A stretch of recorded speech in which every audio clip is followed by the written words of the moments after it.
Hello and welcome to the Slow Ready Podcast, a casual drive into the music and culture of Goose. I'm Alex. And I'm Mike. And we are back here to reminisce and recap an incredible Goosemas weekend in Providence. Goosemas 12, baby. But before we get into all of that, we got a little bit of housekeeping to get into. And I say a little bit, this might be a little longer than normal. First off, follow us on the socials at Slow Ready Pod. That's the best way to keep up with the podcast and all the latest Goose news and the silly memes we make and cool clips from shows that we pull up. We're on Instagram, Facebook, Blue Sky, TikTok, YouTube, or if you're more inclined, you can shoot us an email at slowreadypod@gmail.com. At Goosemas, we met quite a few new Goose fans and new listeners to the podcast and people who said that they've listened for a while now. But it's been a while since we talked about, really since the beginning of this year, why we made this podcast. And with us meeting all these new listeners, I wanted to take a second to talk about the purpose of the Slow Ready podcast and what the intent is behind it. And really, that is that we designed this show to be a welcoming and accommodating space for everyone interested in Goose, whether it's a new Goose fan who's slowly learning the ropes or a diehard Goose fan who really wants to break down jams or get the history of a certain song or whatever. We want it to be for everybody at the end of the day. And I know that's a tall task and we're doing our best, but we picked that name, Slow Ready Podcast, with that purpose in mind. And I know that's a really loved track amongst new fans and old. So that's kind of what the mindset was. And also a little cheeky nod to new fans coming along with the slow and slow ready. Did I miss anything there, Mike? No, that was perfectly said and definitely our intent, and doing our best is kind of the best description for it.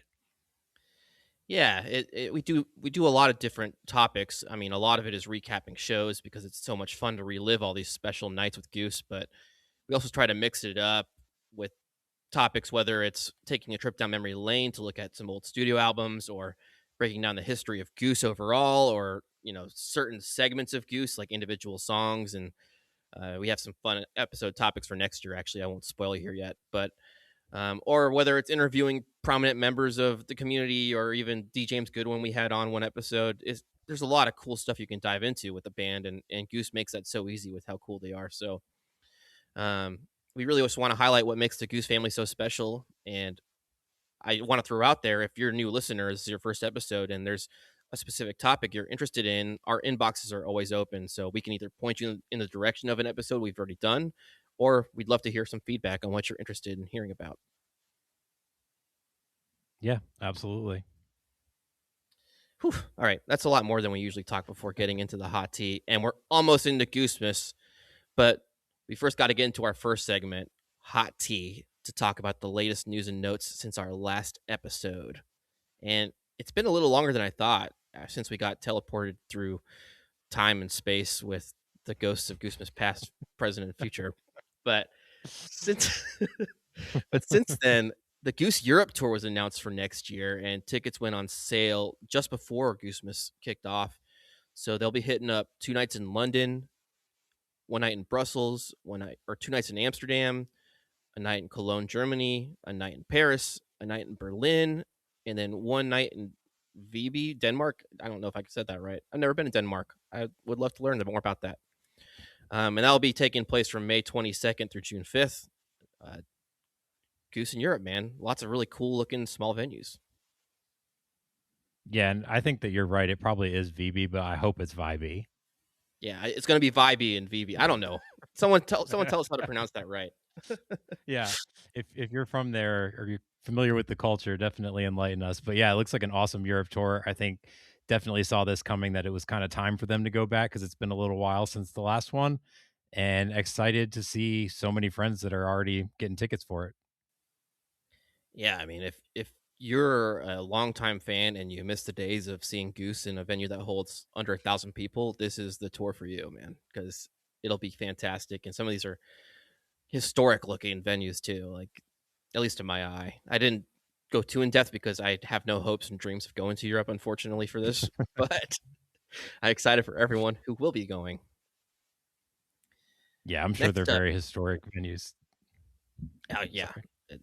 that's the Europe way, right? Cool Yeah. venues, cool cities. Let's get it. Exactly. Next up on our list here, we have the announcement that Goose will be headlining Jam in the Streets Festival in Athens, Georgia on March 28th, 2026. That's now in your backyard, Mike. Have you been to Athens yet, man? I have not, but I got tickets for this today, so extremely stoked. Excellent. Athens is a cool town, man. It's a college town. Even though it's my rival college and University of Georgia, I love going to Athens, and that should be an awesome time. A lot of great music comes out of there too. Like tons of cool venues in Athens. Yeah, and it looks like there's a lot of good cause donations going on around that event too, so it's going to be a really cool deal. Yeah, yeah. Hope you enjoy that. I mean, we'll certainly be talking about that in 3 months here.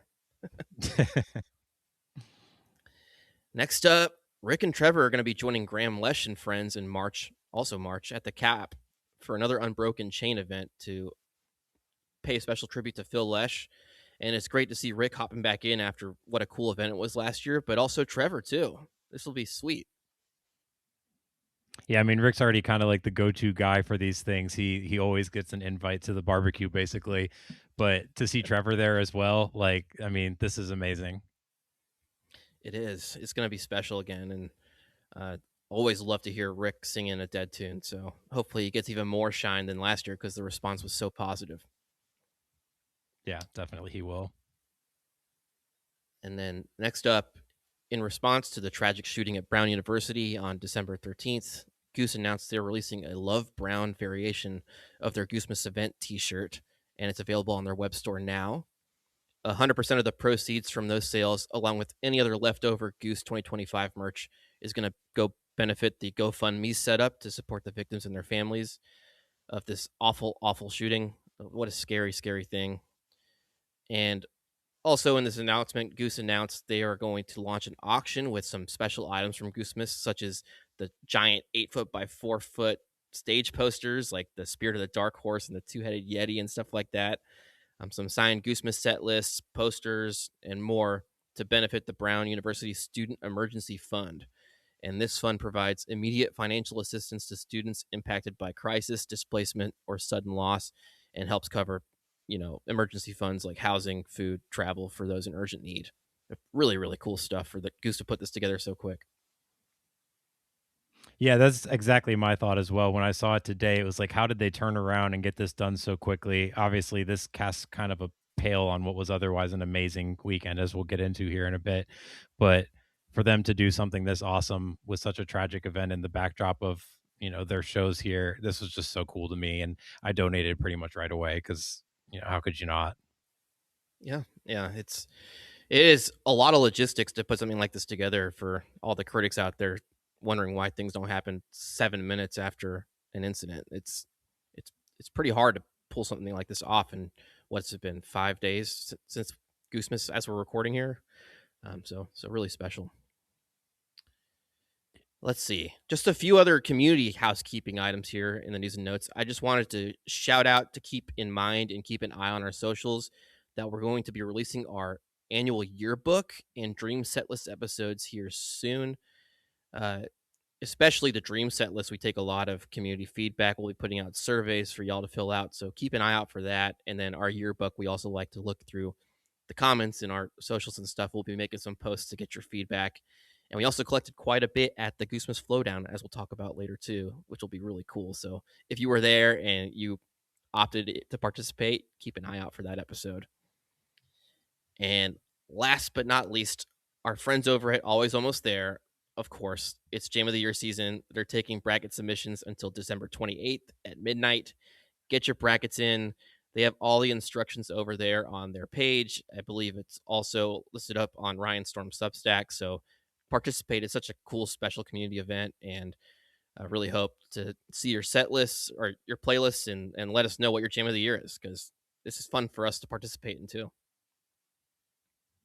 Yeah, and a little bit less time than last year and every year because there's no New Year's Eve shows. So kind of feel a little bit behind the eight ball right now, but definitely such a fun event to participate in. Oh, so much fun. Yeah. Get involved. Even if you're not familiar with every show, just get involved. It's such a great time. And there'll be more instructions after submissions to participate. Even if you didn't submit a playlist, you can still vote in the Jam of the Year. But anyway, let's get into the Flowdown, man. A show upon time. Barnaby glimpses a show upon time at Goosemas. And I'm actually going to take a slight step back and briefly talk about Night Zero at the Fate Music Hall on December 11th, 2025. We had the Night Zero band and Disco there. It was a really cool community event put on by the FemFlock and WTED in benefit of the Conscious Alliance. Uh, Disco absolutely ripped. Night Zero band absolutely ripped. Lots of dead covers galore, which I'm happy about. Let's get some more Goose covers in there, though, guys. That'd be pretty cool. But it was really special to see so many familiar faces, and it was a really, really well put on event. Huge congratulations, especially to our friends over at the FemFlock and WTED for all of the logistics you had to put together and pull off such a great event.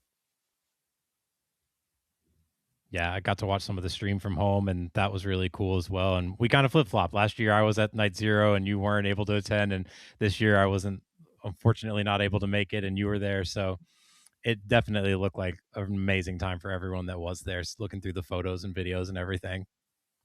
Yeah, it was great, and it's one of the coolest traditions in the Goose community. So it's like only getting bigger and bigger too. So we're gonna need a bigger venue next year, I'm sure.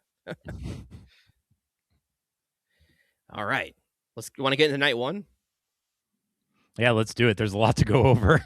There is. It's gonna be a long episode, I think, but December 12th, 2025, Friday at the Amica Mutual Pavilion in Providence, Rhode Island. You want to read off this insane set list for me, Mike? Yeah, give me a moment to do it. So it starts off with Dramophone, cover of Caravan Palace, first time play. You'll hear that a lot from me tonight. Creatures, and then Atlas Dogs, Redbird, Silver Rising, Bear. And we've got a Moby sighting, first time in a while for that.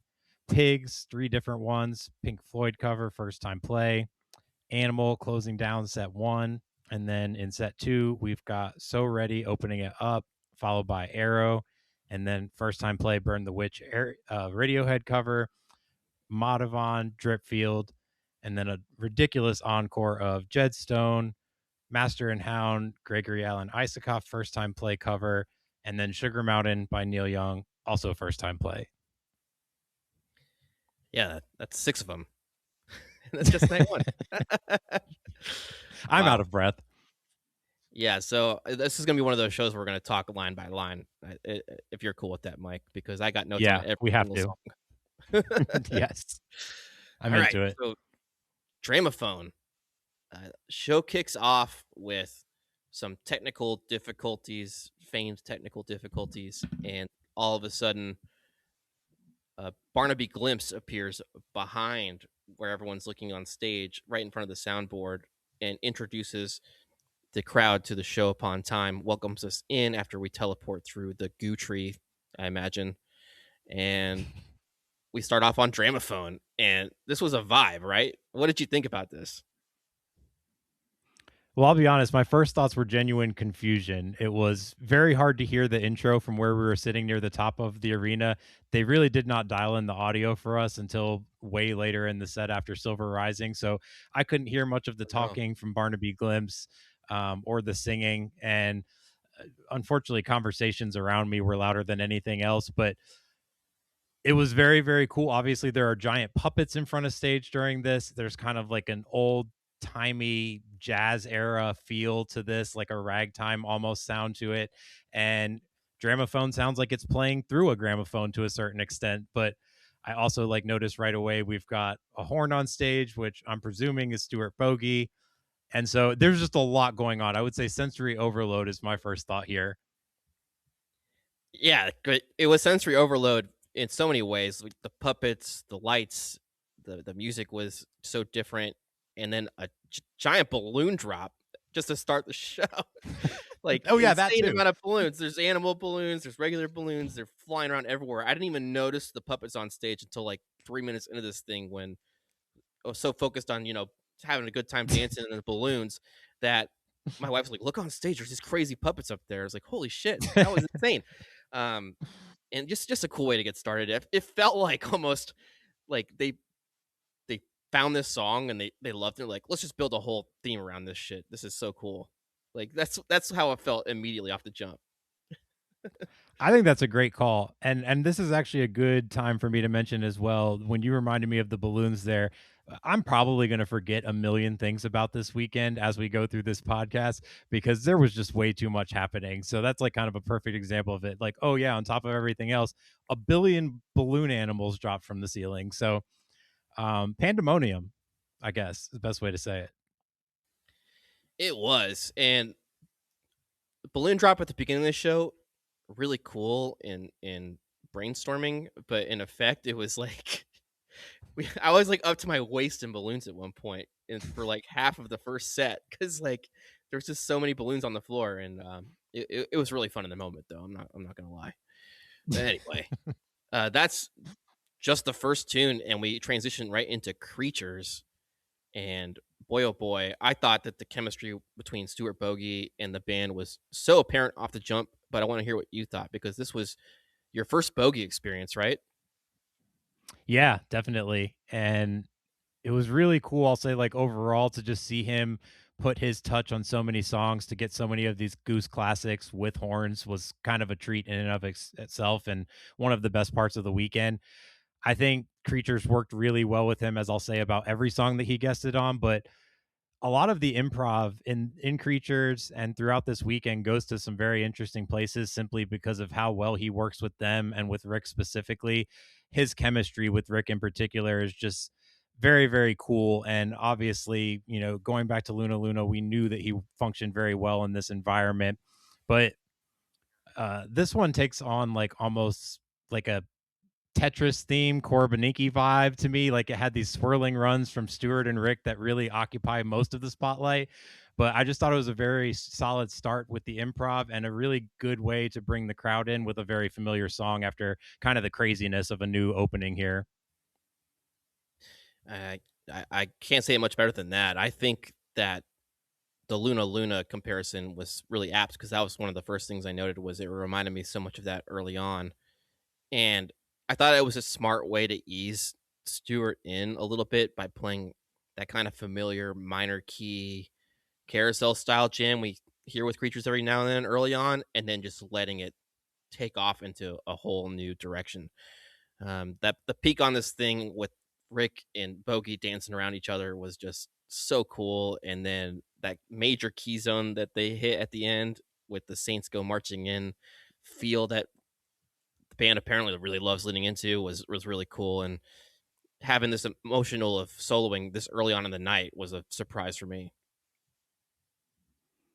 Definitely. And I do want to like kind of keep it moving through the set list, but I also want to say here while I'm thinking about it that I felt like kind of right away this highlighted something that you and I have made the point several times over the last year where if Goose was going to add horns, I'd rather it just be Stewart, just the one guy. He seemingly has this like otherworldly sense of where they want to go improv wise, and I think that if they limit it to just the one horn rather than a horn section, it kind of keeps Goose open and free flowing. And I think you see that a lot with the creatures and also the other songs that he guests on.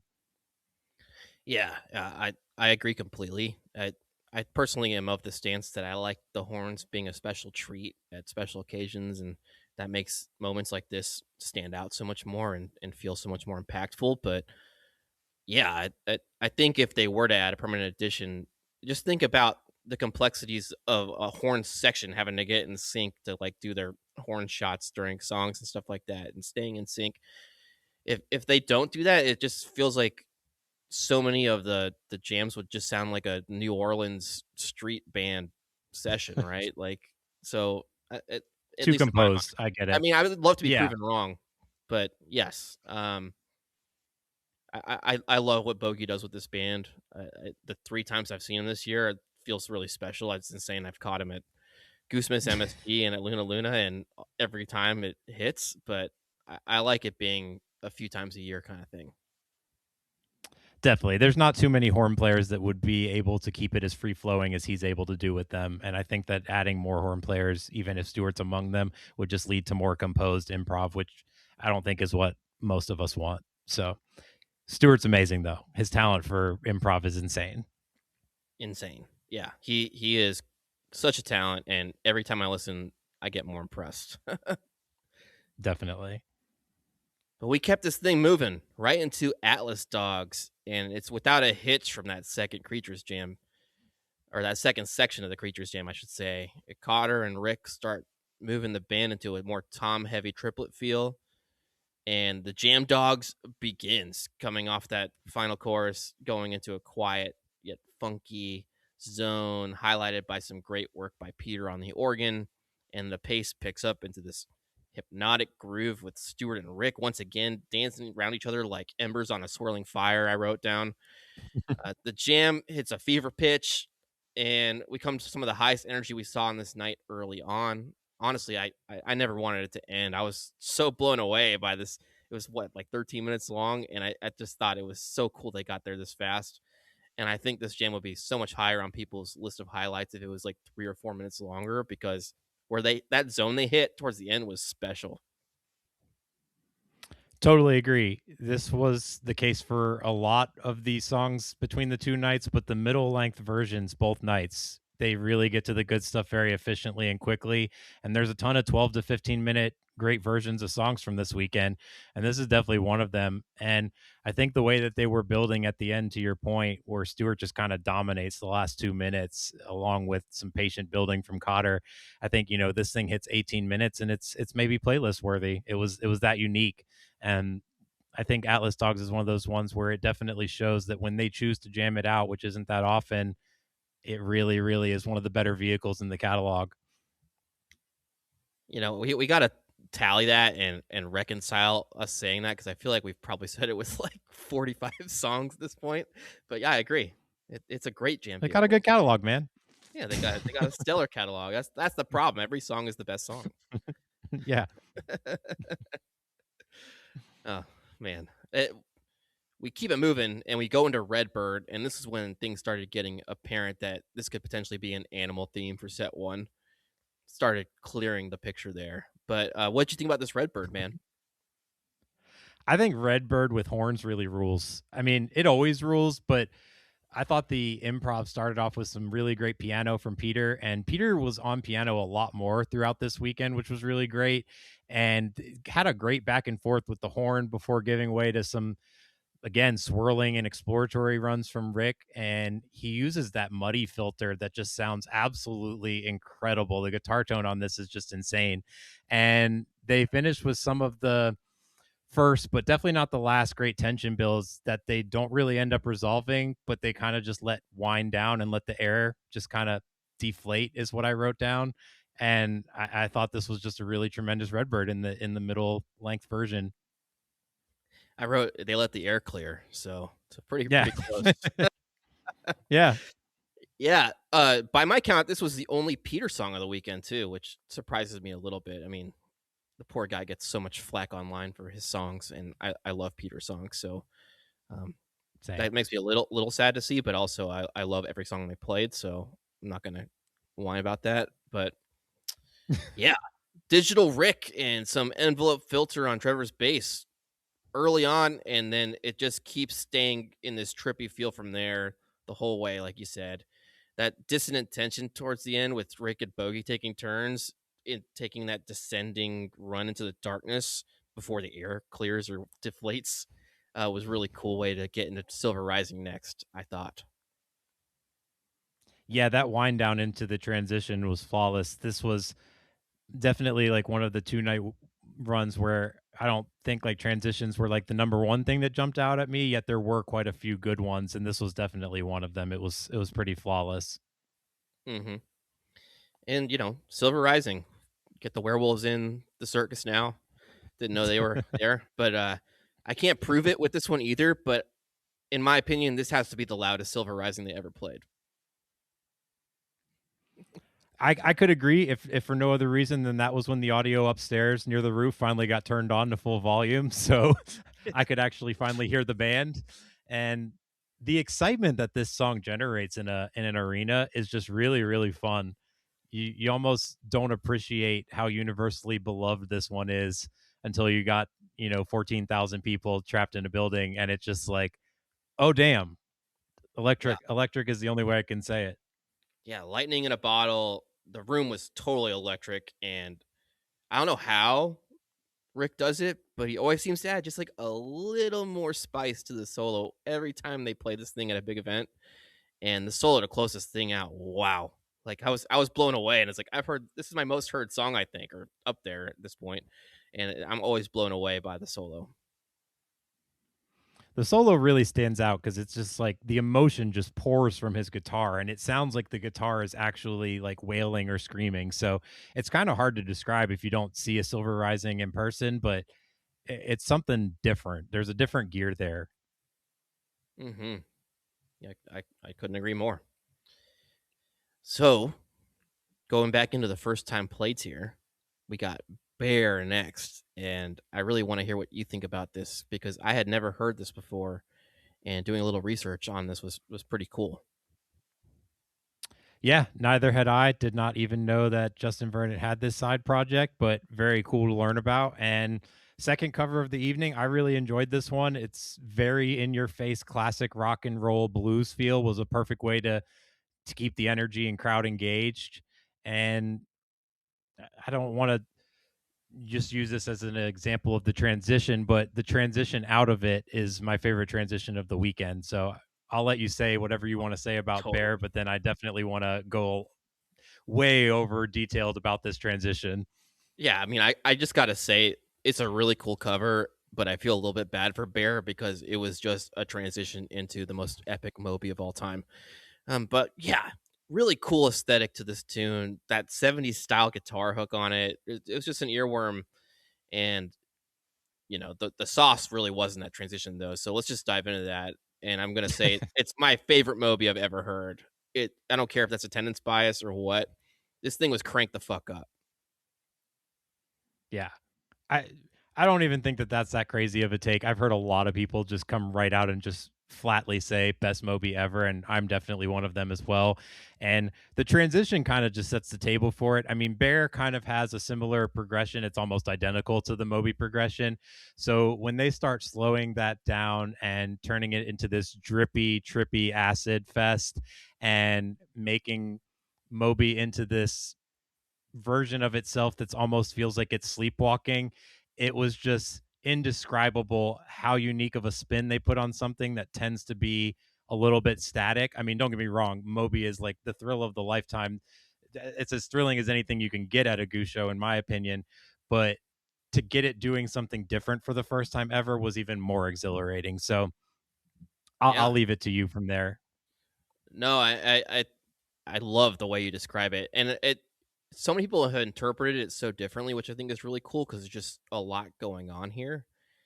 Um, I also want to shout out real quick before I get into Moby the bear puppet that went on stage during Bear, and that like was like almost felt like it was melting into stage, and then was like continued melting into stage during this Moby transition was awesome.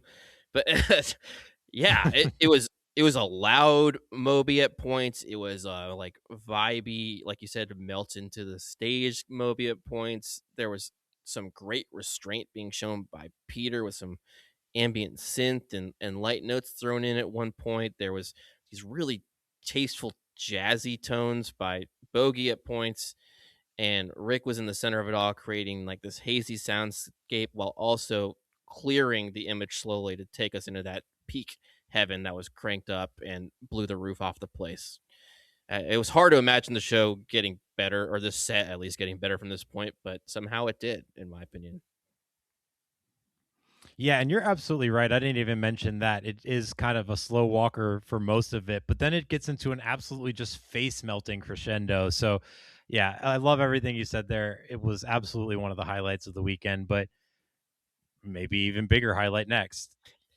Yeah, this is my set one highlight for sure coming up next, and that was the debut of the cover of Pigs, three different ones by Pink Floyd. First time they played a Floyd cover, which is hard to believe, but amazing.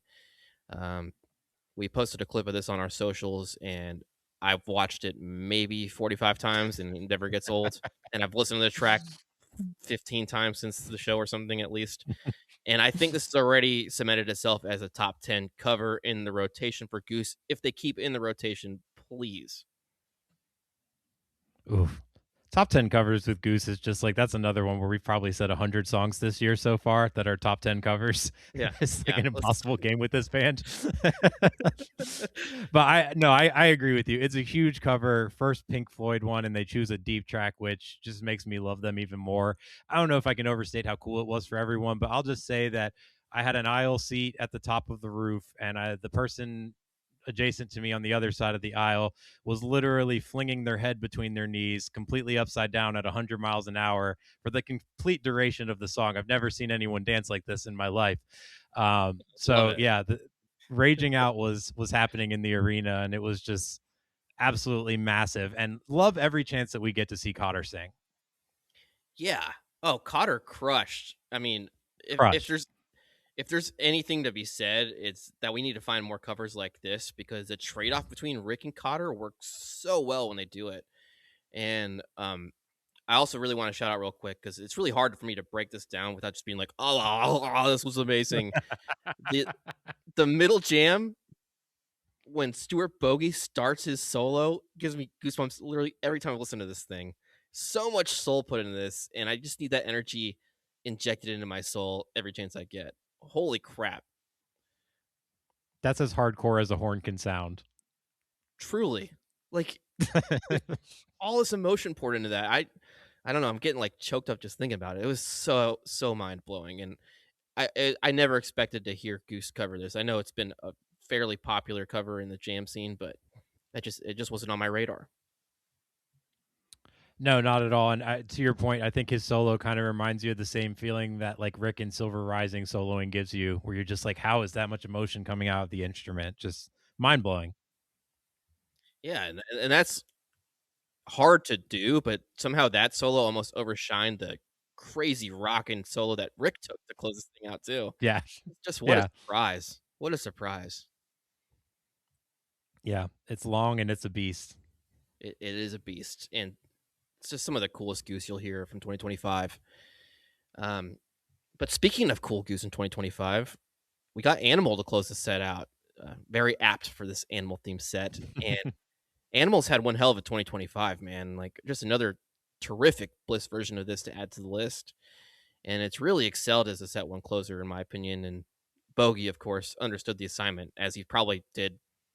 Well, probably not. He probably did like 6 takes on this ever for the album because he's just a beast. But he's very familiar with the Yeah. tune, and just taking this 10-ish minute build to the finish line and a huge explosion of joy was a great way to close out the set. Yeah, I don't have too much details on this more than what you said, but I think it just finishes the year in a very strong place in terms of current Bliss jams. Really cool with the horns, obviously. I need a few more listens, but this might be my favorite of the 2025 animals. They're all, in the same vein. It's hard to say because Milwaukee was the first one of the year, and that's very close to my heart, having been there too. And I've heard it more times at this point, but this was just really, really outstanding, and it may have surpassed all of them for me. It is tough because a lot of them are in a similar vein, like just exploring like a slight variation of the bliss that was explored in Milwaukee through the year. It just seemed like that was a space they really loved early in the year, and I'm glad they stuck with it because it's something everyone should get to experience. Yeah, it's paying major dividends for sure. Hmm. So that's set one, night one. All right, that can wrap up the podcast. That was enough highlights for an episode, right? If we don't talk about this set too, I'm gonna have to kill you or something because this is like up there for my set of the year. Oh, geez. NSA, keep flag that moment in the episode. No, It's all in good and fun. It's just that important that we have to talk about this set too.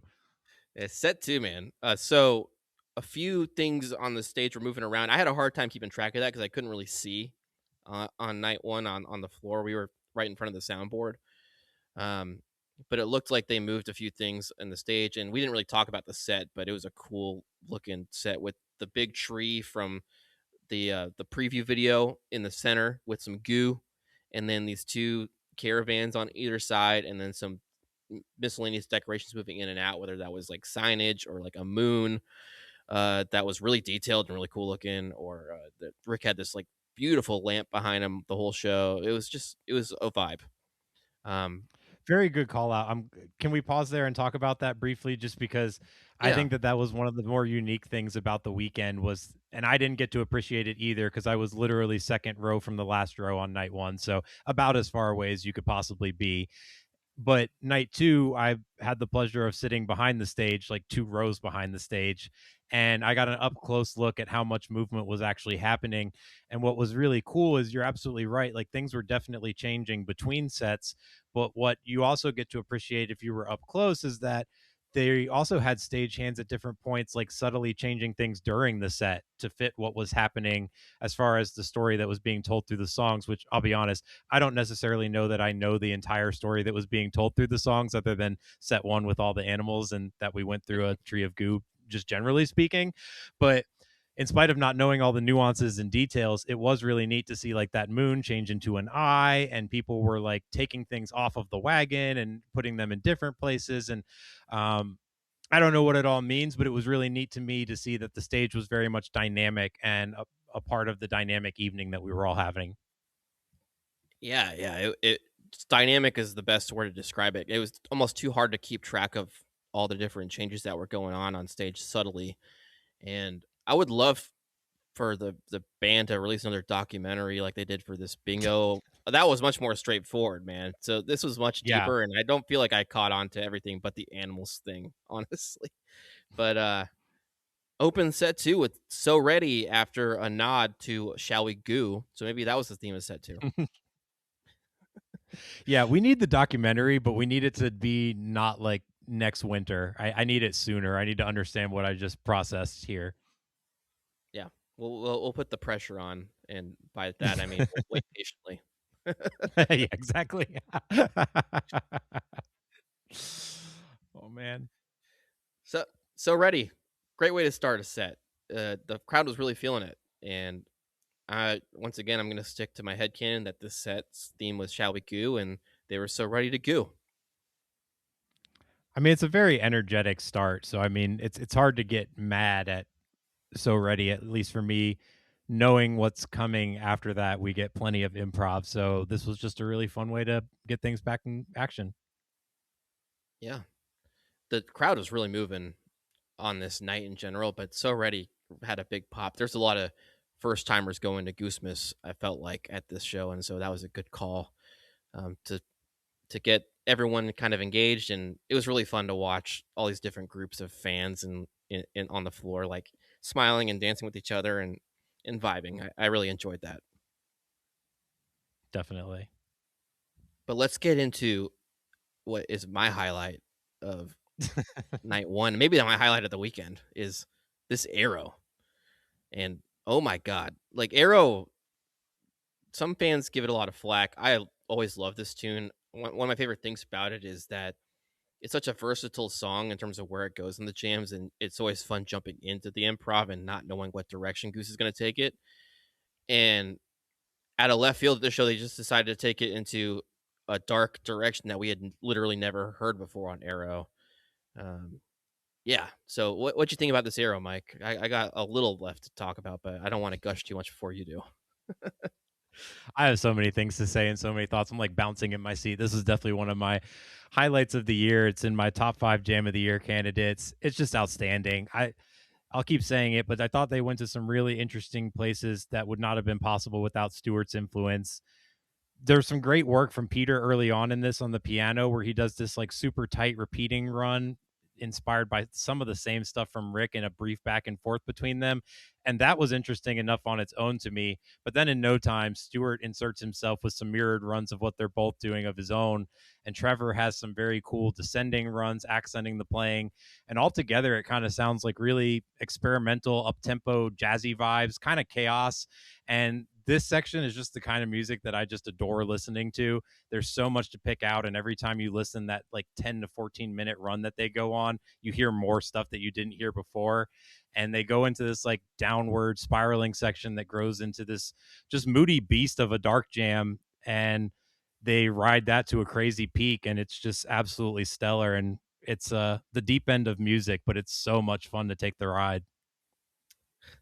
That that was such a great way to describe this whole thing, and I like that you talk about the section before that ride to the end because I think that that transition might get overlooked a bit by a lot of fans because of that peak we hit later and the work that Trevor, Peter, and Cotter especially are doing to keep this thing on the rails while the two leads are swirling around each other. It's just like these really sneaky melodic bass licks and hauntingly beautiful chord shots, and Cotter's just doing this driving snare based riff that just like keeps things on the rails.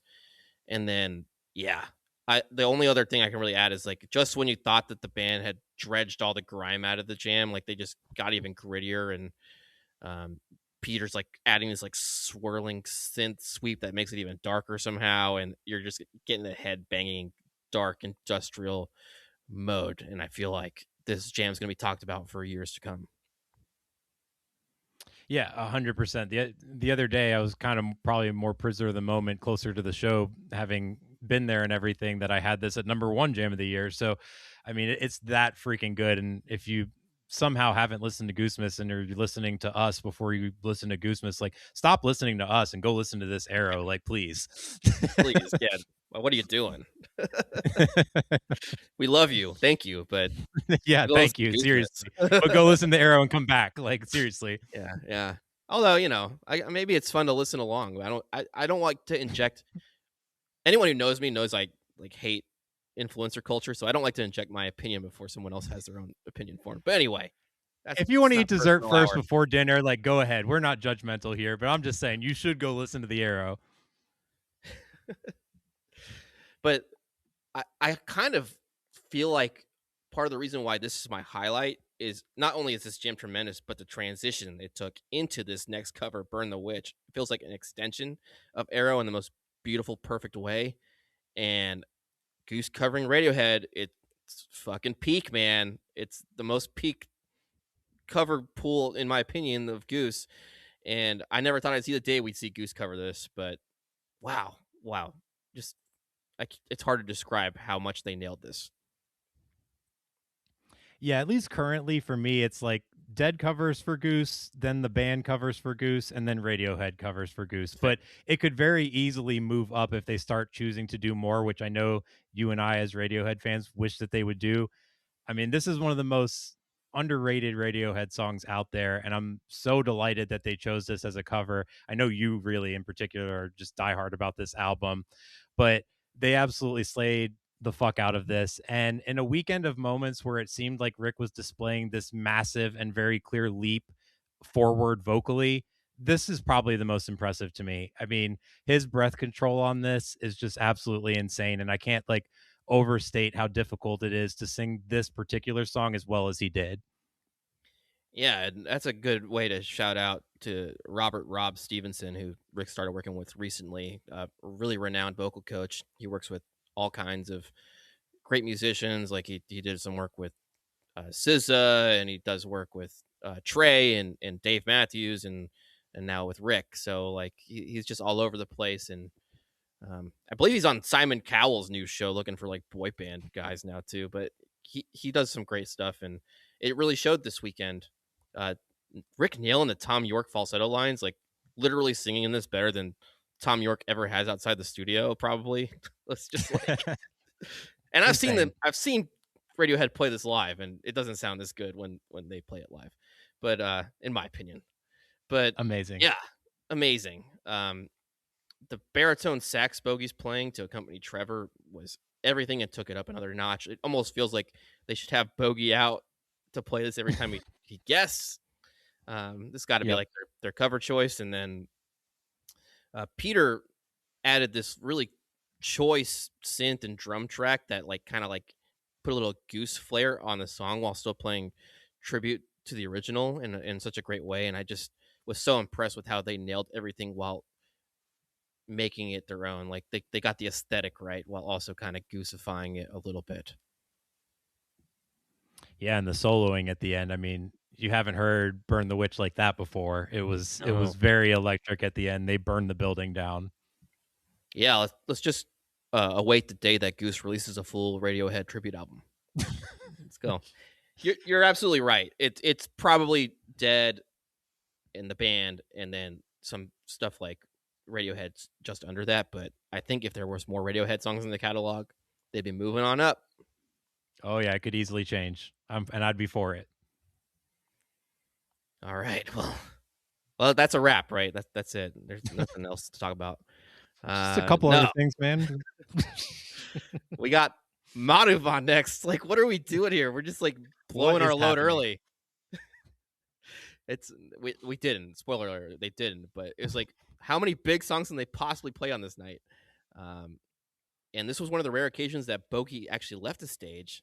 And in my opinion, it allowed the foursome to really stretch their legs and show what they're capable of this year with a really, really stunning multi-part jam. But you're the Madhuvan Lord this year. You've seen like all the best versions of the year at all your shows. So I want you to deconstruct this for me. I've gotten very lucky with Madhavan this year. I don't know how this has happened, but it's just unreal stuff again.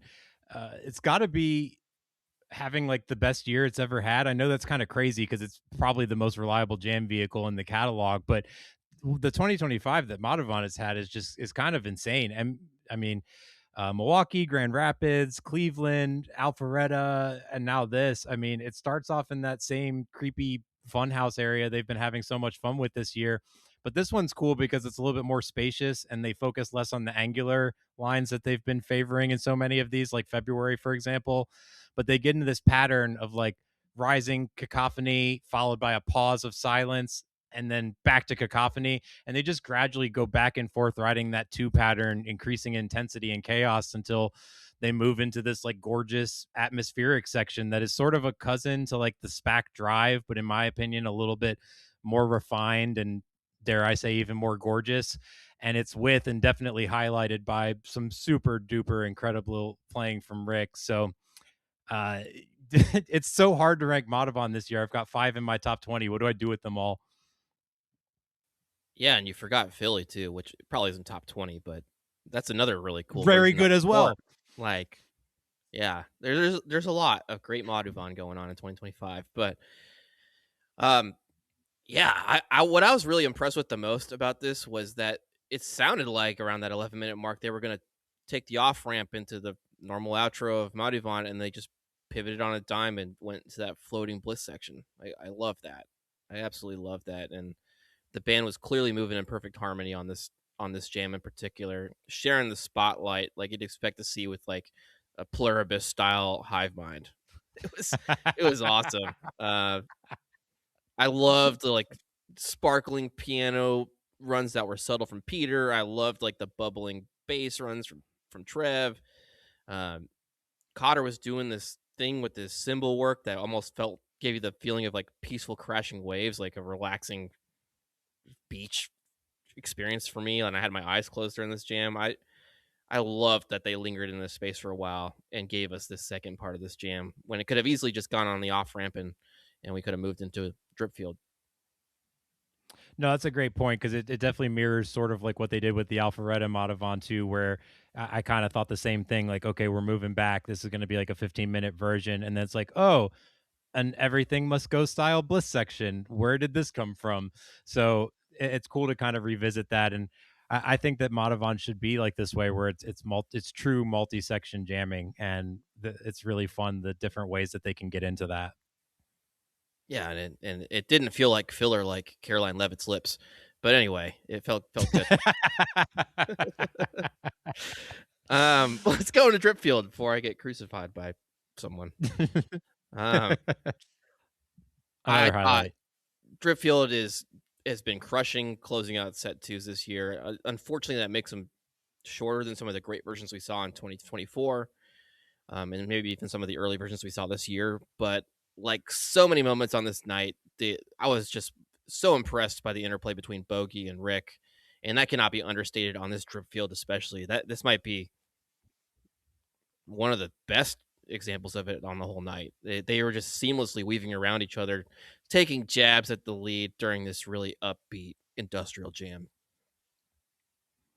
Yeah, and I thought it was cool they didn't favor the industrial rock quite as heavily as they have on a lot of drip fields. It was a kind of a blissier tone, Hmm. and they, the initial section kind of starts off slow down for a bit and they leave a lot of space, but then it winds up ending up just as busy as everything else that Stewart's guesting on. And again, this is just another example of the ridiculous chemistry between Stu and Rick. They just, uh, like you said, mind meld. Yeah, yeah, they're just so terrific together, and that was so apparent to me at Luna Luna, and I did not expect. I thought that might be like a one-time treat, and I was like, "That was so cool," and I'm just so glad they're continuing to let Bogey shine at these shows because he is tremendous. 100%. So that was the conclusion of set two. We go into the encore break. It we have no idea what to expect, but it opens up with Jed Stone, and I kind of love like a show, especially on a multi-night run, having like one of the shows early on kind of leave in a whisper and then allow you to ramp back into this the second night. But what'd you think about Jedstone and the rest of it? Yeah, I mean, this encore is just nothing but emotions, and it works really well given how crazy and how energetic the whole show was, but specifically set two. I mean, if you look on Nugs, it's like 3 20-minute songs in set two. So, I mean, it's just we were raging the entire night and it was nothing but energy. So, really appropriate, especially with another night on deck to kind of close here with some emotions, but also what was going on with the stage kind of mirrored the song choices because um what I kind of don't know how to cover this encore other than all at once. But when they get to the last part of the encore, they're, kind of one band member disappears with the second to last song through the third song. And gradually we just get down to just Rick and then a light going off to kind of wind down the night. So thematically, this all worked really well for me. And Jed Stone is just like a huge emotional release. I mean, it's really similar to like the emotions that you were talking about seeing so ready for a lot of first time Goose fans on the floor, like getting really emotional. Jed Stone is one of those songs where old fans really love it because they maybe have been following since Vasudo, and new fans have really adopted it early on with the album coming out this year. And it's just really, really easy to sing along and let the emotions flow. So, yeah, this was just a beautiful moment. And I love seeing the whole entire arena singing along together. That was what surprised me most, honestly, was how loud the arena was singing. It was the second loudest I feel like I heard all weekend behind "Give It Time" on night two, and I'm just so glad they dusted this Vasuda tune off in 2025. It's special, and I'm surprised it took this long, honestly, because it's that special of a song, and they've had it, kind of in the archives for this long. Yeah, way overdue. But then we move in from Jedstone into Master and a Hound. Uh, wow, Cotter walked off stage at the start of this thing, and it was just a stunning, gorgeous version of it, highlighted by the tender falsetto vocals of Rick for me. I mean, that's the highlight for everyone, I'm sure, but it was just so stunningly beautiful, much like Burn the Witch earlier. Yeah, I think that's kind of the highlight of the whole encore is Rick getting a lot of emotional tunes to really show off those vocal chops. Yeah, and it doesn't stop from there, right? We get Sugar Mountain, and just thinking about this like it gets me emotional because as far as I know, it's the first time Goose has played a Neil Young cover, and Neil's always been so special to me. And um, this started off with Trevor leaving the stage and as a really pretty duet between Peter and Rick. With in the moment you're listening to the song, you're like, oh my gosh, the themes of this song are so heavy, but fit this Goosemas theme so well in a lot of ways that just fit the carnival setting. And I just thought it was really really powerful way to serve as a bridge into night two eventually. But having the members of the band slowly leave the stage and Peter leaving halfway through and Rick being up there by himself during the segment about talking about being alone in the song and then closing out on a whisper and turning off the light and walking off was just really really powerful. Yeah, and I think like just the themes of that song, the loss of innocence with time and things like that was just so on the head. But I think this one got everyone crying. I know I was emotional, and I mean, I've been playing it on my guitar like 7 times a day since we left the concert. So I mean, it's stuck in my head constantly, and I think it just made a huge impact on all of us. And this is probably top 5 highlights for me from the whole weekend, which is crazy to say about a slow, mostly solo tune, but it's remarkable. It's so good, and it makes me want so much more Neil in the catalog. Like, uh, Yeah. just one of the all time great songwriters, and so much power in every word. And I just love how Rick interpreted this on guitar because when I've been playing this on my guitar, I've been trying to implement exactly how Rick did it instead of the Neil Young version, which is played at a completely different style. Hmm. So, all the way around, just A plus plus plus plus. Yes, yeah, no notes, 100% marks all around. Yeah, definitely. So that's night one, man. Whew. What a great way to start.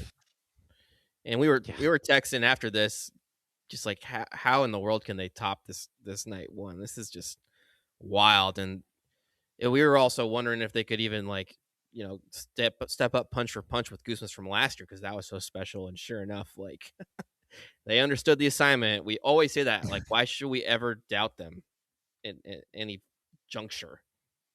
But anyway, they absolutely crushed, and the party wasn't over because they had night one afters with Ruthie Bandit and DJ Morgan Peacock. You and I went to bed because we had to get up early for you having travel hell going on and picking up your bag from a different airport, and we had the flow down to get ready for the next day. But that looks like a great time, and I wish we could have made it. Yeah, I mean, it goes without saying, but I had the worst travel weekend of my entire life. The shows saved me and were absolutely incredible, top to bottom, and the flow down, which we'll talk about here in a second, was also absolutely incredible. But everything else about this trip was absolute dog shit. So that's another reason why I'm going to probably forget a million things about this weekend is because I was driving back and forth between Providence and Boston 100 times. But anyways, that's neither here nor there. Everything worked out great, and we got to the flow down.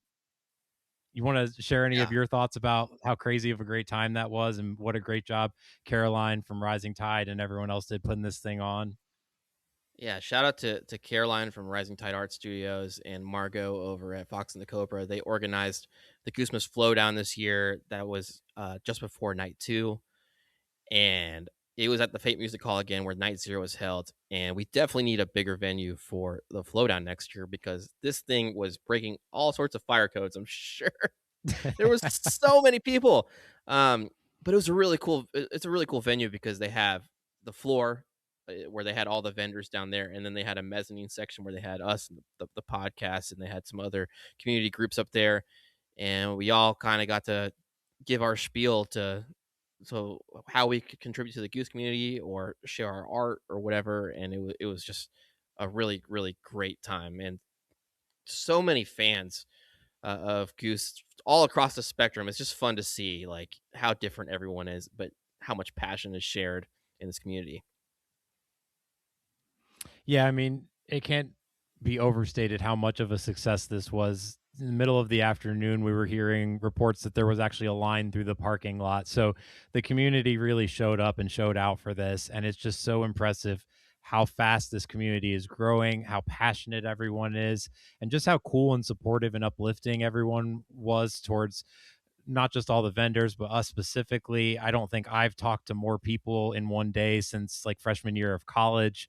It was overwhelming, it was humbling, and it was so, so special. But everyone that stopped by, thank you so much. You had such nice things to say, and it was so fun to give you some stickers or koozies or temporary tattoos. But also we had people talking to microphone, do some short form podcasting, telling us about your favorite moments from the year for Goose. And it was just so cool. So many good vibes were shared, so many memories, and friends were made. So it was just it was the best. Yeah, and I tallied it up, Mike. We brought 4,600 stickers to the flow down, and I think I left with about 200. So we handed out a lot of stickers. Uh, Insane. insane. Uh, but yeah, that recording booth thing was just like a last minute on a whim idea, and it was really fun to see everyone's responses for their favorite moment. And we're definitely going to be featuring that before our yearbook episode or for our yearbook episode. But we'll cut up a YouTube video if we can of everyone's responses that came through, and hopefully none of the audio got corrupted or anything like that. But from what I listened through real quick, because it's 4 hours of footage, I didn't get through all of it. It sounded okay. It sounded okay. The video is not good, but the audio is okay. I got to watch some of it too. It was very, very cool to relive some of that. I was watching most of it happen in real time, but it was still very, very cool to watch back. Yeah, and like you said, I'm surprised we both had voices at all after that. We were talking so much, and it was great to get to know so many of y'all. And as both of us being introverts, it was a lot, but it was great. Like it filled our hearts for sure. But now I need to not talk for 3 months. Well, I was gonna say, normally as an introvert, I find those experiences kind of draining, and like I need to go be in a corner and recharge my social batteries for like 37 hours.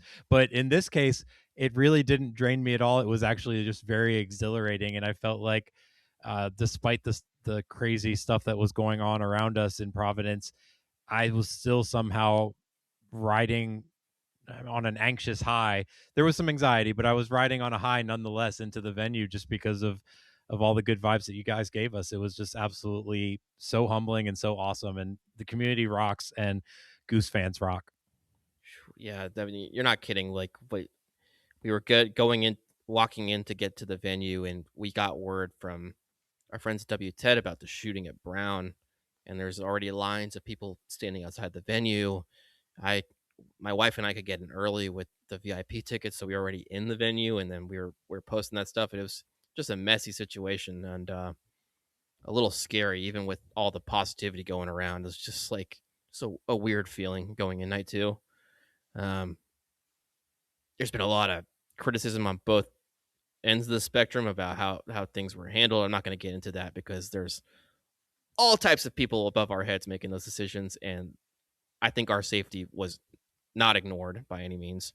But anyway, uh, night two, we knew it was going to be another special night after how night one was, but it was even more surprising than I could have imagined. So, um, with all the craziness of the outside world, kind of compartmentalizing that away a little bit to talk about this night too. Let's get into this set list, Mike. So I guess I'll read this one off since you read off the marathon. That was night one.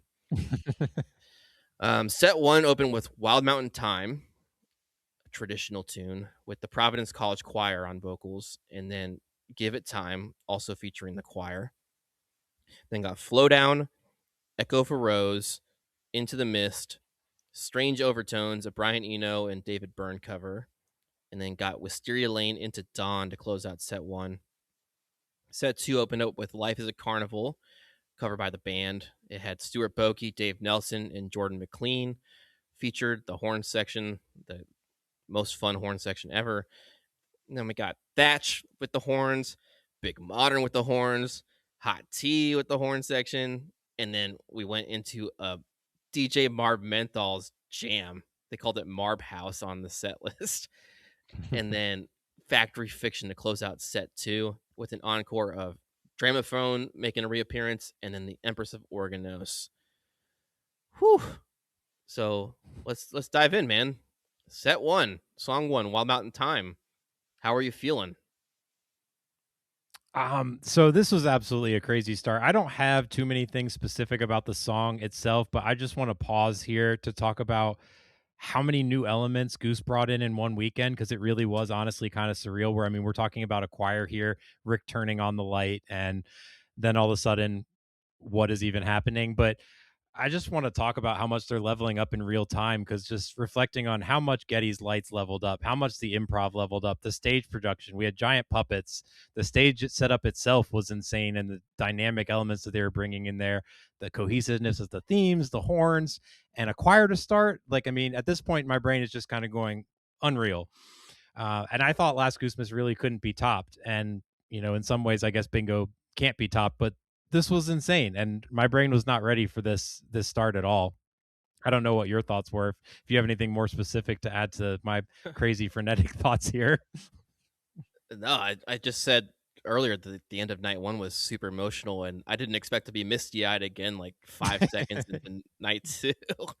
Yeah, Rick walking on exactly. stage, turning that lamp on, solo, getting started, and then all out of nowhere, the Providence College choir hopping on stage behind him was just goosebump inducing. No pun intended. And it was some take me to church feels early on, and after that first chorus, the rest of the band joined on to take it up to an even more beautiful portion of the song somehow. And I was just blown away by the choice, and it was so special. Like truly one of the most special things you could see at a Goose show.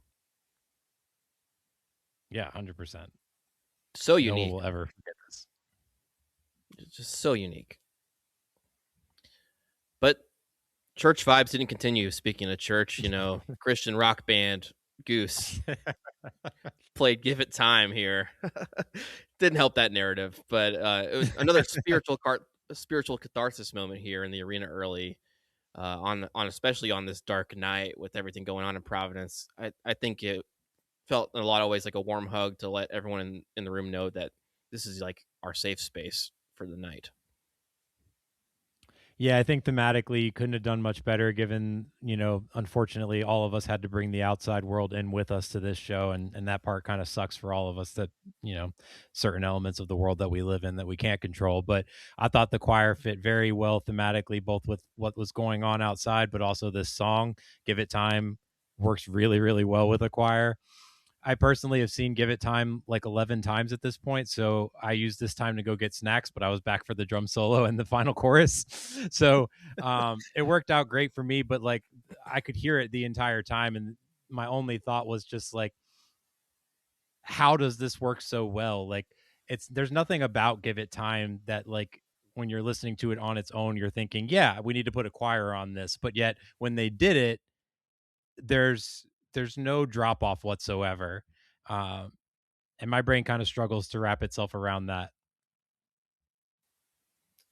The answer, Michael, is that you can put a choir on anything apparently if it's a Goose song.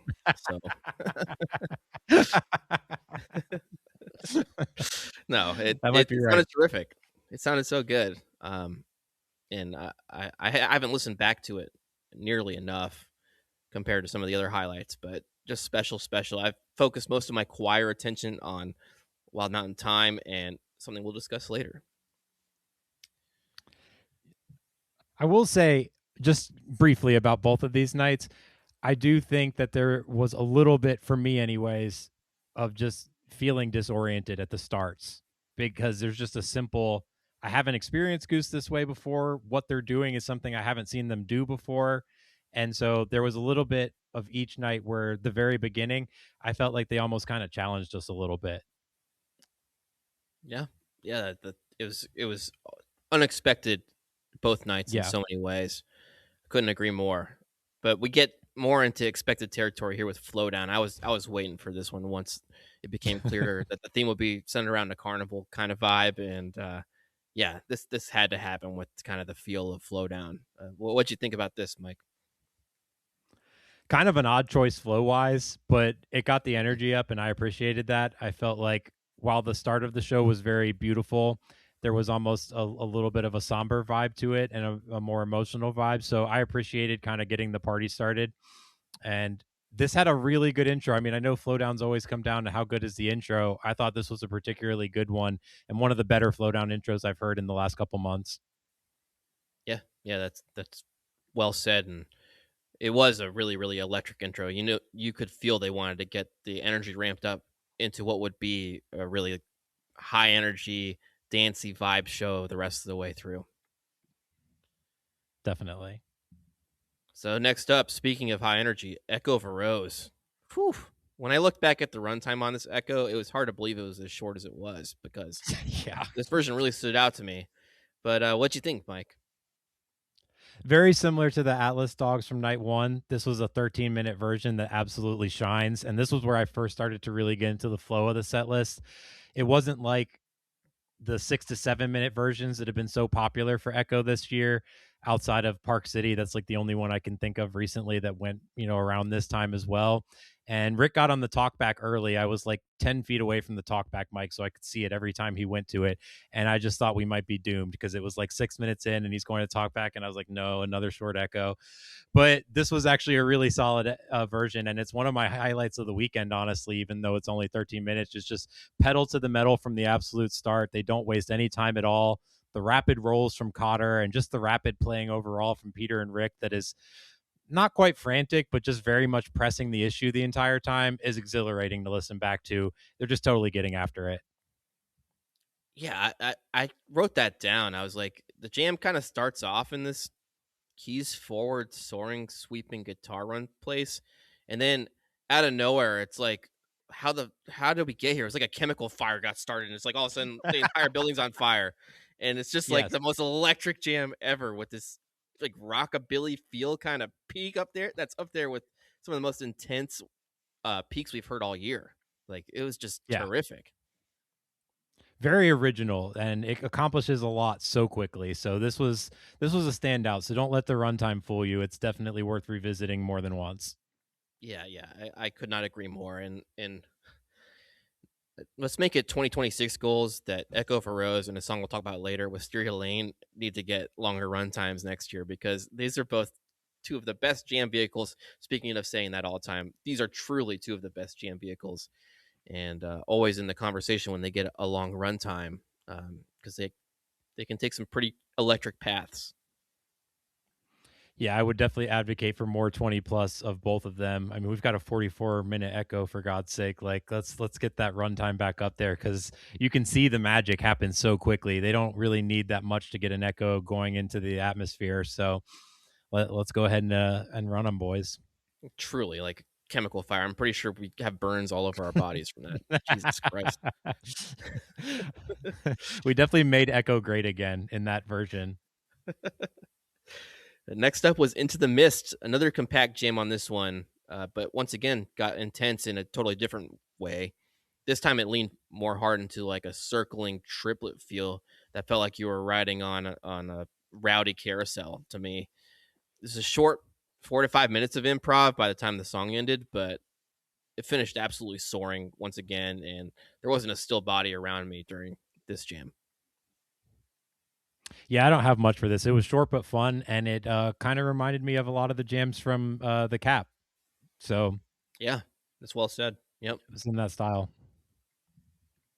All right. So next up, then we got a new cover again, Strange Overtones, the Brian Eno and David Byrne cover. I was not familiar with their game. I had not heard this before, but what'd you think about this one, Mike?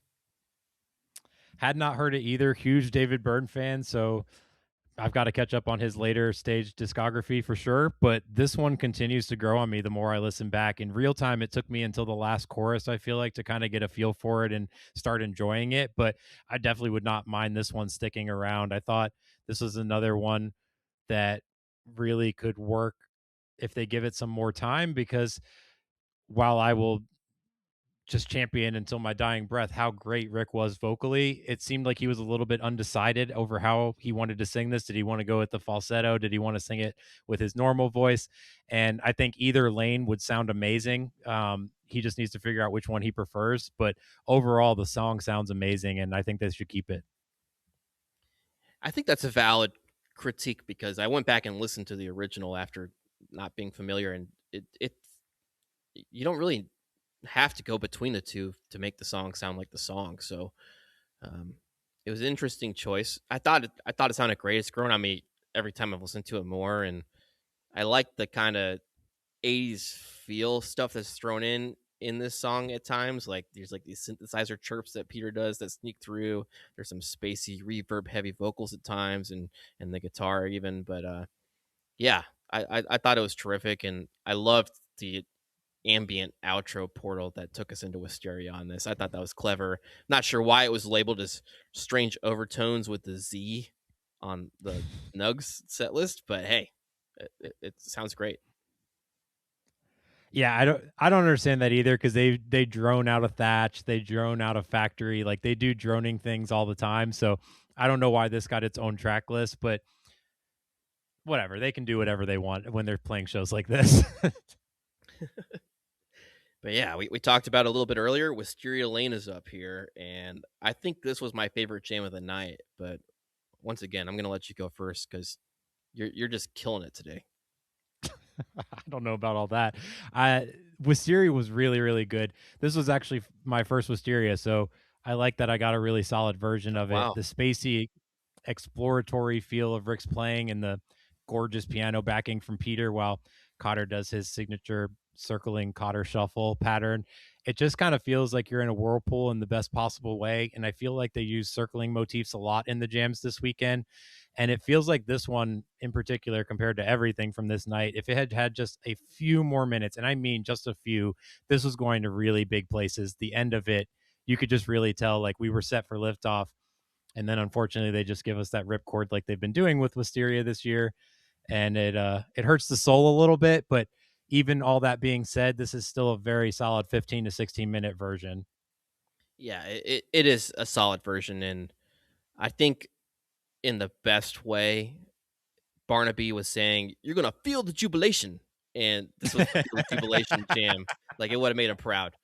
But yeah, it started off in that like simmering, slow, introspective, quiet space, and just Cotter took the reins on this thing and ratcheted it up with the trade off between Rick and Peter, all the while escalating and escalating to just take us into this intense, joyful place. I absolutely love this, and like you said, a couple more minutes, and this would be on way more people's radars. I think is one of the best jams of the year. But um, I thought we might be going into a monster second section of the tune after that little post peak section, but it was a great transition into Dawn, and I love Dawn closing out set one, but they've been leaning into these longer Dawns this year, and I'm wondering if that's going to be a trend or not because I love it. Don't get me wrong, but I would have loved like 5 or 6 minutes off of that Dawn going into Wisteria and keeping a short, fun Dawn to close out the set, you know?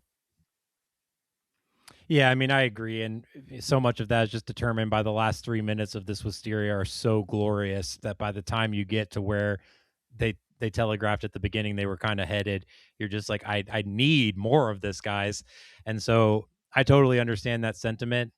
That being said, man, what a party Dawn was here to close it down. I got the pleasure of watching all of you on the floor all of night two, and I have to say, in all of my goose shows that I've been to, I have never, ever seen a group of people get down the way the floor was getting down on night two.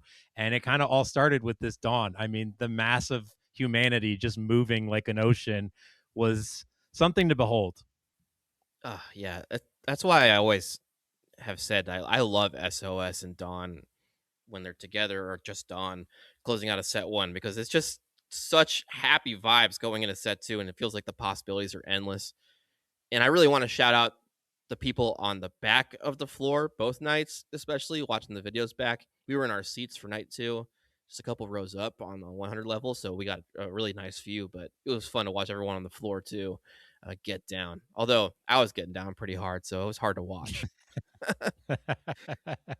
Yeah, I feel like we say dance party so much that I came up with the gathering of boogie is what I'm calling this Dawn. Mm, there you go. We need to come up with like an acronym for the letters in Dawn. Like the D is for this, A is for what. We'll figure something Yeah, there out. you go. Yeah. See it on a sticker coming to you. Hey, yeah, maybe. You got a lot of stickers in the pipeline. Yeah. All right. So that's set one. Like, let's get into this set two because the party continues here. And this time we have a full horn section accompanying the band.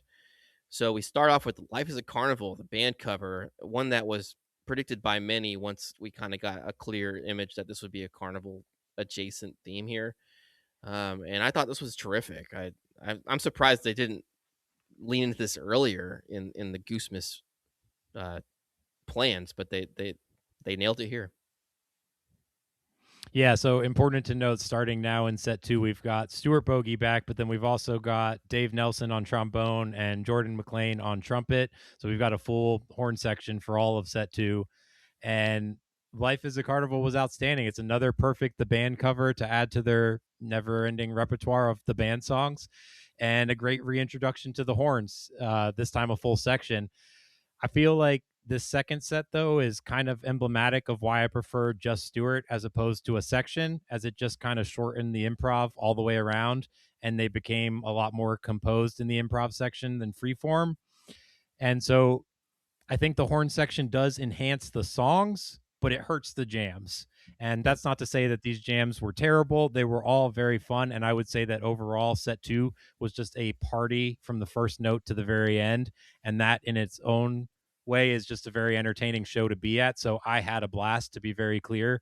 But to your point from earlier talking about night one, I very much prefer this to be a one-off special type of occasion deal because I would like to get back to jamming, at the future shows.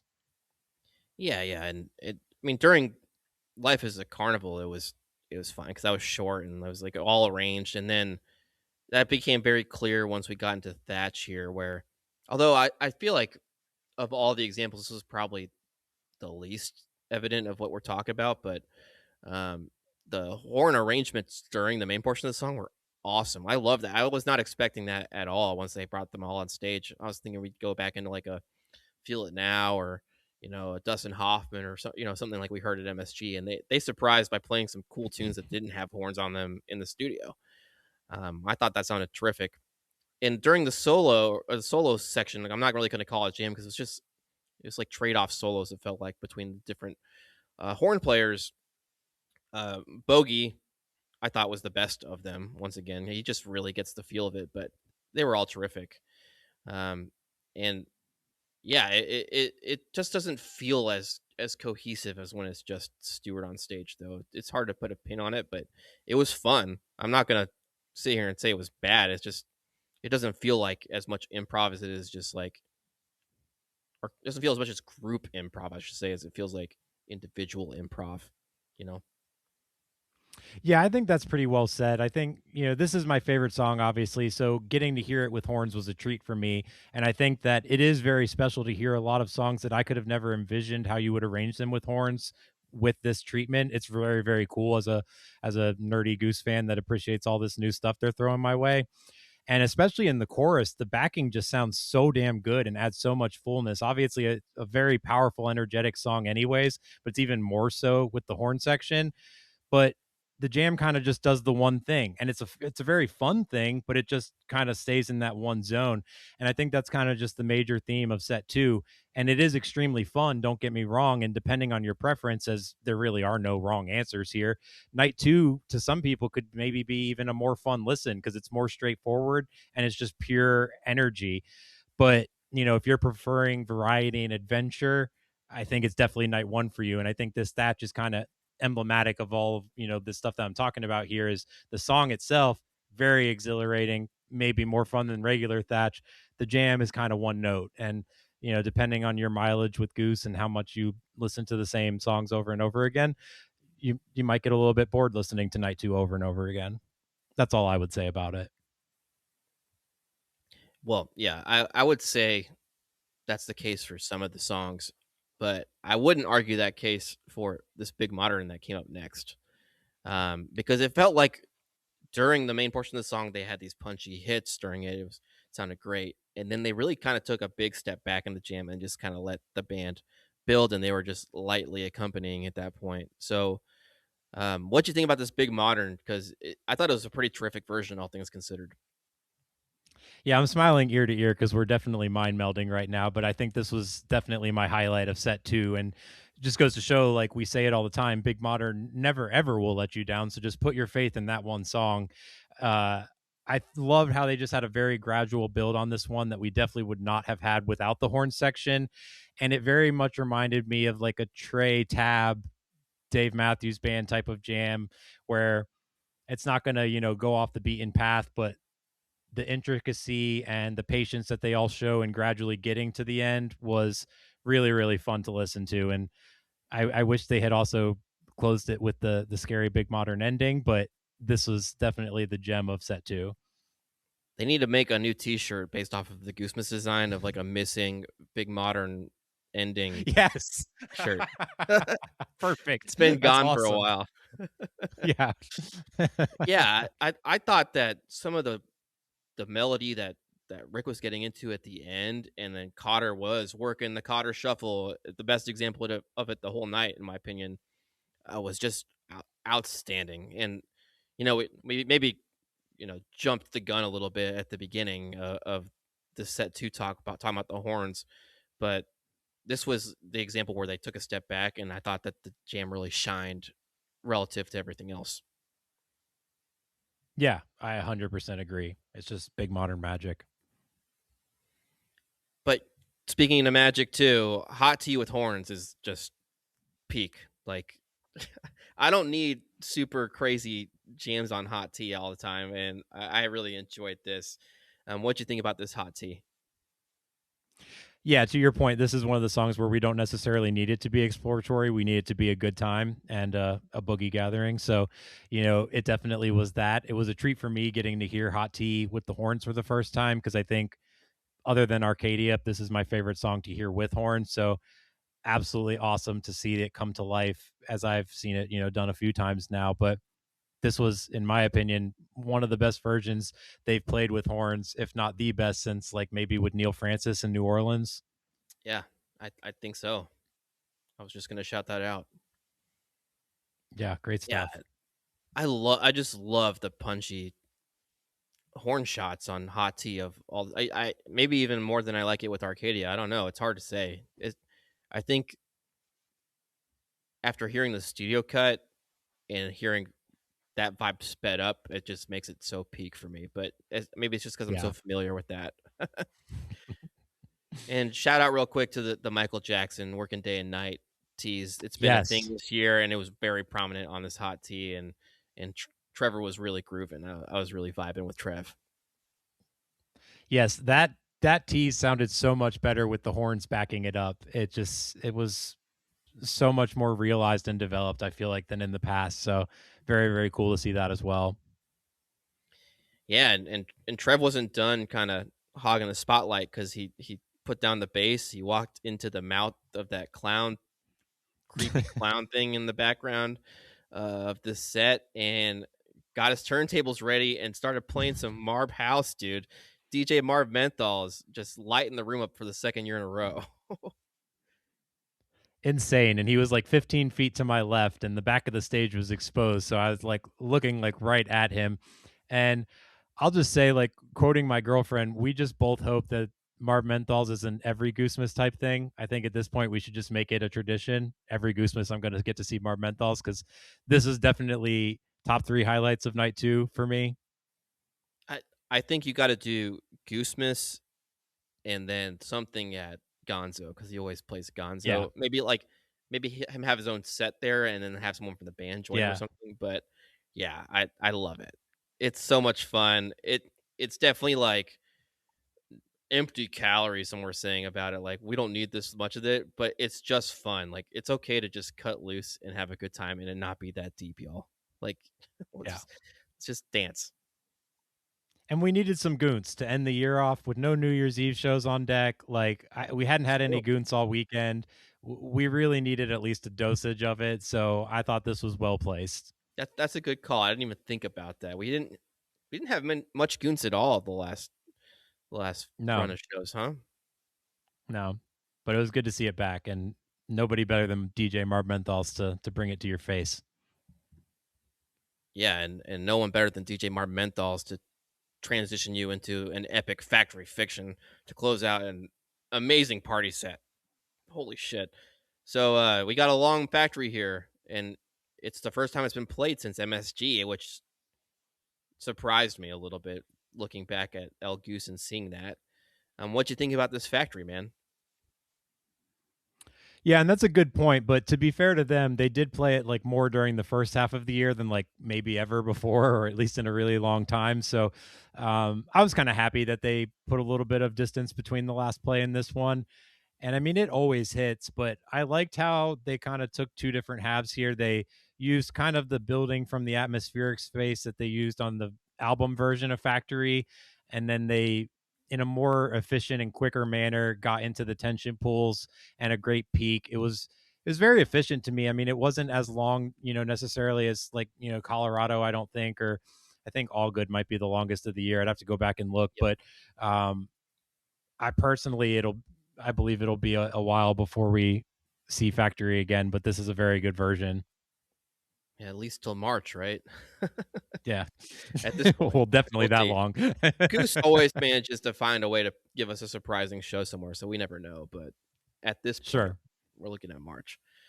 But yeah, it's hard to find a better way to close out a set. The crowd pop was nuts when that riff got started, and it was just an awesome, awesome jam and a great time. It definitely reminded me a lot of the studio cut. There was a lot of debate on Blue Sky. I was seeing that it sounded a lot like Dragonfly from the TED tapes. It didn't quite get there for me, but it it's got the vibe. I can see the vision. They're cousins. I listened to Dragonfly actually earlier this morning, 1 and 2, and it's not that far off. I don't think it's a carbon copy though. No, no, because it doesn't get into the same motifs in my opinion. But anyway, Sure. um, it, I love the kind of jam they're leaning into with this, based off of that studio cut version, and I'm really Yeah. feeling Factory, and um, yeah, maybe a little break is good to get the haters to stop talking about songs that are played too much. But it was played like 3 times over the summer. It wasn't like it was like 10 times or something, or was Hey, it it's a more than lot for three? Factory. Yeah, We had Colorado, All Good. There's one I'm missing though. MSG. Yeah, an MSG. That's a lot for 4 times is a lot for a year. That's true. That's true. More But than we're not Elmick. done with this show. So let's get back into it, because the show came full circle in this encore, right? We got back into Dramaphone, and it started off with, once again, Barnaby Glimpse popping up and giving us the same speech we got at the beginning of night one, to kind of show you the cycle of this warped carnival lifestyle that they're living, to constantly perform for people who've come through the portal, I guess. Yeah, Dramaphone once again hit, this time with confetti, and I Yeah. got to watch the puppets more, so it was even more fun the second time. I think without question, this is the greatest encore, and I don't think it's going to be top for a long time. You just said it. We say that about a lot of things and then get proven wrong, but that's kind of the fun of following Goose. Is I kind of like saying that this isn't going to be topped and then get proven wrong. It's like it's the best proving wrong that I can experience. So this Yep. is just the goat encore. There's absolute chaos. They brought every single performer out on stage all at once. All the puppets came back. We had aerialists performing, hanging from the ceiling throughout all of it. And then, after the confetti and a bazillion balloons, which stayed bouncing throughout the entire song, I seriously have never seen a crowd of people keep that many balloons in the air for that long of a time period. It's just absolute insanity. And then it goes into Empress, which I I feel like we say this all the time, but Empress just comes like a freight train out of nowhere. I'm just sitting here minding my business, enjoying the show, going like, "Is this the best show ever?" And then out of nowhere, oh yeah, here, one of the What? best songs in the catalog. Well, you got to hold up, because I tweeted it or skeeted, or whatever you call it, on Blue Sky, that we got a He did little it. cantina band theme from Star Wars during Yes, the Gramophone, and we're Star Wars geeks. I can't believe you didn't say anything about that. I'm offended. I should have said it on night one. Because honestly, I've been waiting for someone to put Dramophone to the cantina scene for like the last 4 days or whatever it's been. Maybe we should do that. But yeah, it just went right into Empress so perfectly, and Empress with horns. That needs to be a thing apparently too. Oh my goodness. Unbelievable. Yeah, how is this not moved up to your favorite song with horns now? I feel like it sounded like it's never been more perfect. Because Big Modern exists. And I don't know, Big Modern. That is fair. It was absolutely terrific, and the best way to end a party show, with the highest of vibes here. Um, Yes. just an electric way to finish. There wasn't a still body in the room once again, and just when you thought it was over, we get a reprise of Empress, slowed down, quiet, with the choir coming back out in just such a powerful, powerful way to close the show. Um, I was once again feeling emotional. Like Goose, you got to stop bookending these things like at the times when you're first seeing people at the show and when you're leaving the show with people getting misty eyed. Yeah, I just, especially for such a song that is just like ultimately just like so fun and carefree, to have the choir transport it into this version that now all of a sudden carries the entire weight of the fucking world. I mean, it's enough to make my heart explode. And I'll never be able to put into words to anyone that wasn't there, like how I was feeling during that encore, other than just like an otherworldly sense of gratitude for getting to experience this with all of you. I mean, it was just so emblematic of what it's like to follow this band, getting to see Empress with a choir, and I'll take that with me forever. Yeah, just special, special. I've watched that short clip so many times because it hits so hard. And I will say, like this might come off as a critique, but it's not. It's just it was so like out of left field that, and the way that the show just kind of like slowly faded away. I was just standing there in my seat, like, is this the end? Like I couldn't tell, and um, I was just in awe of what was going on. And then of course it was a quick, abrupt blast back to reality with I couldn't see who it was, but someone from the Goose Crew came out and said, "Hey, like, there's gonna be a lot more security outside, given the events of what's happened at Brown University today. Just be aware." It was hard for people to keep up with all that during the show, or just being in Providence in general. Like, a lot of people from out of town and stuff. So, really appreciative of the crew looking out for us. And you could see like up in the VIP section, they had like the conference rooms that they use and stuff um, for the staff when they're planning stuff, and you could see like the police presence up there watching all the monitors and staff and stuff there like all night if you popped up there. So they were really prioritizing our safety, um, which is unbelievable when you think about that. While all these people are having fun on the floor and not even thinking about what job they're doing. So very grateful for that. Super grateful. And I don't know this for sure, but I tend to believe that Goose probably had more planned for the encore.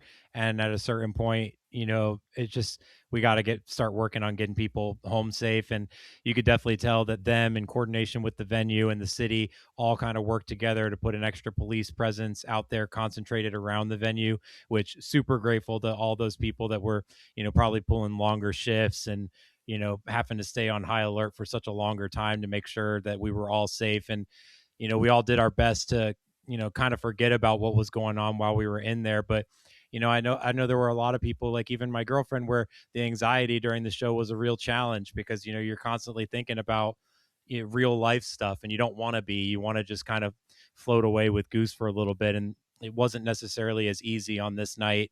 And I don't want to neglect to speak on that because I know it affected a lot of people in a profound way. But at the end of the day, super grateful, like you said, for everyone involved with Goose and the city of Providence for, just allowing it to happen and happen safely. Because, ultimately everyone that I know got home safe and, we were able to partake in this together. But definitely don't like when real life intrudes on a, what's supposed to be a joyous event like this.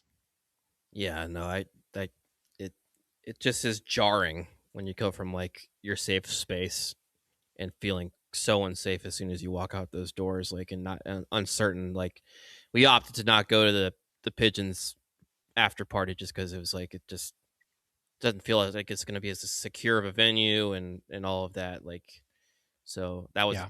that was a little bit of a bummer, but you know, just everyone made the decision that they felt most comfortable with, and I hope everyone who went to that had a good time. But however you did your weekend and however you handled that situation, you did it right for you. That's all that matters. Yep. And just hopefully in the future, real life stuff like this, the tragic stuff, kind of stays away from our safe space and our Goose family.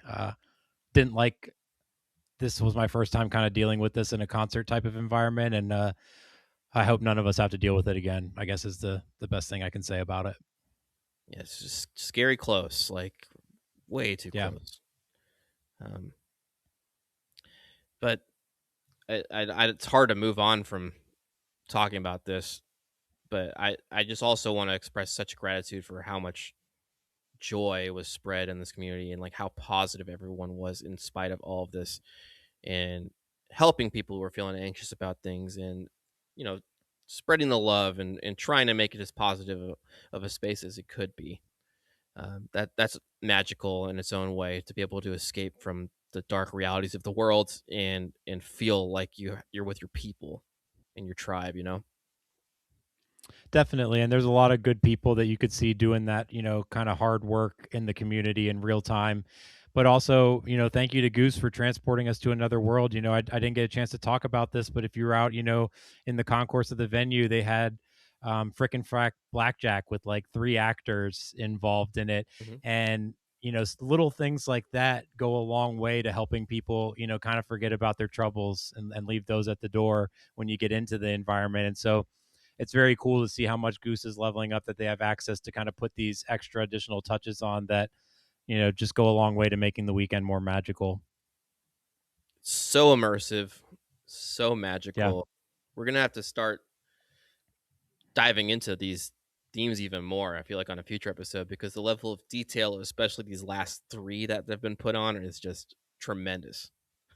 Amazing stuff. Yeah, for sure.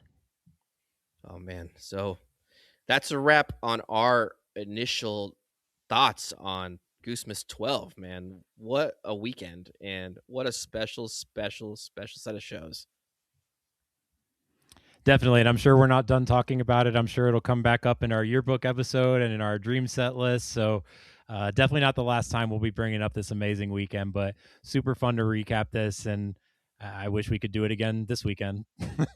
I couldn't agree more. And just like y'all, our thoughts are ever changing and evolving on Goose and jams and highlights and things like that. So be sure to keep up with us at Slow Ready Pod. We'll continue trying to churn out content in between our crazy lives, and we always love to hear from y'all. So please give us a shout out if you want to talk Goose. Like, we like to geek out with y'all. And just want to wish you all a happy holiday, however you celebrate too. I'm not sure when we'll be back, but we have a lot of fun topics coming up. Like I said, if you listen this far, be sure to look out for the Goose Yearbook coming up early next year. And then we'll also have details about the Goose Dream set list for 2025, which is a good time, but requires all of your participation to help us make it great. So, really looking forward to doing that. Yeah, we had so much participation last year. It kind of blew our minds. So, looking forward to doing that again with you all. And to echo Alex, Merry Christmas to everyone. Happy New Year, Happy Hanukkah, whatever you're out there celebrating. Hope you have a safe and pleasant time with loved ones and family. So, best from us to you. Yeah, and all of y'all are our family who listens. So, if you need a warm hug this Definitely. holiday season, please don't be shy to reach out to me or Mike or the podcast account. We love all of you, and we hope you've enjoyed this episode. And once again, happy holidays, y'all. Thanks for listening. Thanks, y'all.